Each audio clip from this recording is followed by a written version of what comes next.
дар мавҷ барномаи иттилоотии хабар.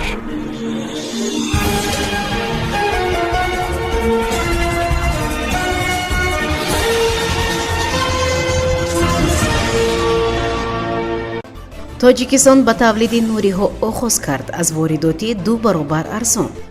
маросими ҷоизасупорӣ ба ғолибони даври сеюми озмунҳои ҷумҳуриявии илм, фурӯғи маърифат ва фурӯғи субҳи доноӣ китоб аст. ҳалокати навраз ҳангоми ҷамъоварии ҳезум дар шаҳри Панҷакент. тоҷикистон дар чемпионати Осиё 2022 оид ба ҳунарҳои размӣ мақоми аввалро касб кард.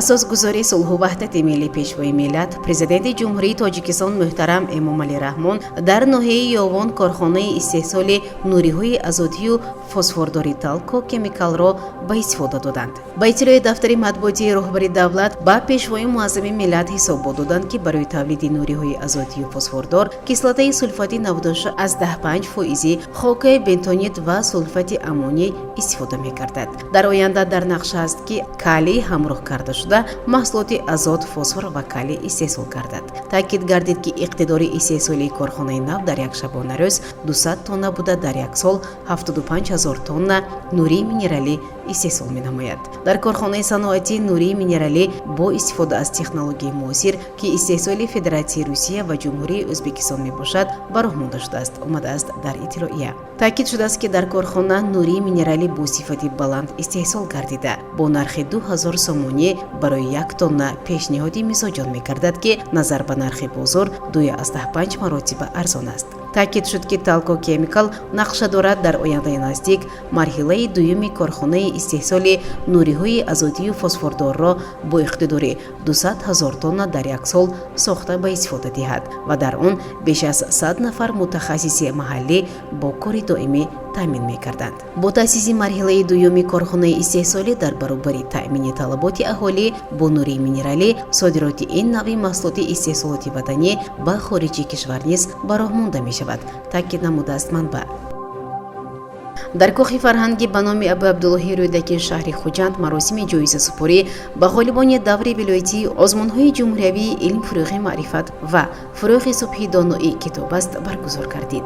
раиси вилояти Суғд Раҷаббой Аҳмадзода зимни суханронӣ дар ҳузури ғолибони озмунҳо ва устодони онҳо таъкид кард, ки дар шароити пешрафти бо суръати илму техника ва технологияҳои иттилоотӣ дар самти таълиму тарбия ва рушди қобилиятҳои зеҳниву ҷисмонии насли ҷавон баланд бардоштани маърифату саводнокии онҳо ва ба илму донишҳои замонавӣ ҷалб намуданашон тадбирҳои зиёде роҳандозӣ мекарданд. бо мақсади баланд бардоштани шавқу завқи ҷавонон ба омӯхтани илми дониш, пеш аз ҳама илмҳои табиӣ, риёзӣ ва дақиқ, кашфиёту навоварӣ, тавсеяи ҷаҳонбинии онҳо аз ҷониби пешвои муаззами миллат муҳтарам Эмомалӣ Раҳмон солҳои 2020-2040 20 солаи омӯзиш ва рушди фанҳои табиатшиносӣ, дақиқ ва риёзӣ дар соҳаи илму маориф эълон гардида, давоми чанд соли охир озмунҳои ҷумҳуриявии Тоҷикистон ватани азизи ман, фурӯғи субҳи доноӣ китоб аст ва илм, фурӯғи маърифат гузаронида мешавад. илова бар ин, бо мақсади арҷгузорӣ ба таърихи пурифтихори миллати тоҷик дар соли 2023 баргузор намудани озмуни ҷумҳуриявии тоҷикон оинаи таърихи миллат ба нақша гирифта шудааст. ҳадафи роҳбари давлат аз ин tashabbusҳо баланд бардоштани сатҳи саводу маърифатнокии аҳли ҷомеа, тақвияти ҳисси миллӣ, ватандӯстиву ватанпарварӣ, арҷгузорӣ ва омӯхтани забон, таърих, фарҳанги бостонии тоҷикон, тавсеяи доираи донишу ҷаҳонбинии илмиву техникӣ ва рушди илмҳои дақиқу табиӣ дар кишвар мебошад. бояд гуфт, ки даври вилоятии озмуни ҷумҳуриявии фурӯғи субҳи доноӣ китоб аст аз рӯи 5 номинатсия гузаронида шуд. тибқи хулосаи ҳайати комиссия 91 нафар довталаб ба даври 4-уми озмун роҳхат гирифтанд.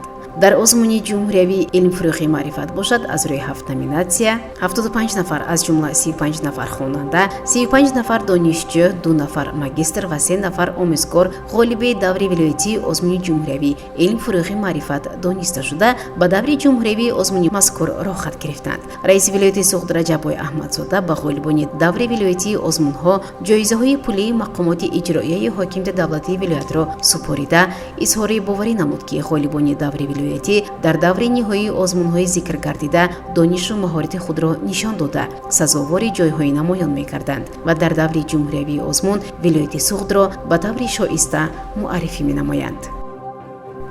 як сокини 17 солаи деҳаи миндонаи ҷамоати деҳотии ёрии шаҳри Панҷакент ҳангоми ҷамъоварии ҳезум ба ҳалокат расид. Ин ҳодиса санаи 1 ноябр тахминан соатҳои 18:40 рух додааст ва гуфта мешавад, ки ин писарбача ҳангоми ҷамъоварии ҳезум қоидаҳои бехатариро риоя накардааст ва пояш лағшидаву ба дарёи Зарафшон сарозер шудааст.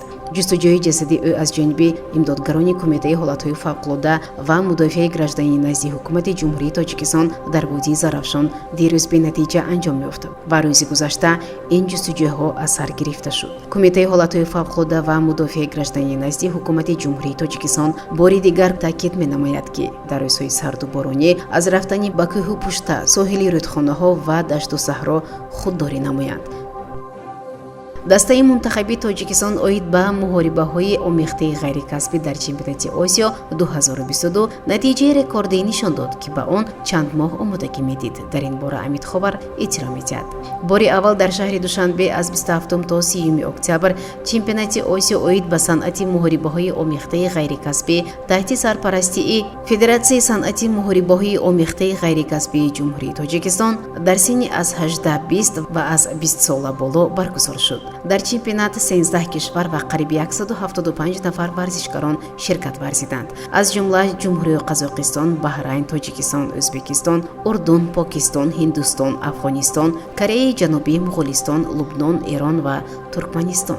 Федератсияи санъати муҳорибаҳои омехтаи ғайрикасбии Ҷумҳурии Тоҷикистон ин федератсияи байналмилалии муҳорибаҳои омехта буда маркази ҷаҳонии федератсияҳои миллии MMA мебошад, ки рушди ин навъи варзишро дар саросари ҷаҳон танзим мекунад. бино ба гуфти масъулон, гарчанде ки он бори аввал дар кишвари мо баргузор шуд, ташкилӣ ва миқёси он дар сатҳи олӣ буд. варзишгарони тоҷик, ки натиҷаи фавқулода нишон доданд, ҳайати доварон инчунин мухлисонро ба ҳайрат андохтанд. Тоҷикистон бо касби 35 медал, яъне 9 тилло, 8 нуқра ва 18 биринҷӣ дар ҳисоби дастави миёни 13 кишвари ширкаткунанда мақоми якумро касб кард. барномаи иттилоотии хабар аз рӯйдодҳои Тоҷикистон, минтақа ва ҷаҳон огоҳ бош.